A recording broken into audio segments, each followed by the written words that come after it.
નમસ્તે મિત્રો, આજે આપણે વાત કરી રહ્યા છીએ stroke in young. Stroke in young એ એવી વસ્તુ છે કે નાની ઉંમરમાં થતા પેરાલિસિસના હુમલા જેને આપણે અટકાવી શકીએ છીએ, જે મેઇનલી હાઇપરહોમોસિસ્ટિનેમિયા, લિપિડ પ્રોફાઇલની તકલીફ, લિપિડ જે કોલેસ્ટ્રોલ વધારે હોય એને લીધે થતો રોગ છે. અને આ રોગ થવાના કારણો મેઇનલી બે પ્રકારના હોય છે કે જે અમુક કારણો કે જે આપણે બદલી શકીએ છીએ અને અમુક કારણો કે જે આપણે બદલી શકતા નથી.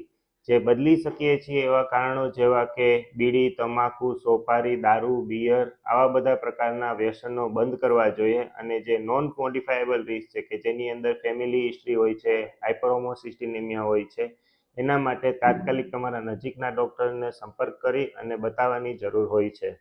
સ્ટ્રોક ઇન યંગ એ નાની ઉંમરમાં થવાના લીધે ઇકોનોમિકલી, આર્થિક, માનસિક અને શારીરિક ત્રણેય રીતે ફેમિલીઓની અસર થતી હોય છે. તો આજે તમારા નજીકના ડૉક્ટરને બતાવો અને તમારું નિદાન કરાવો. ધન્યવાદ.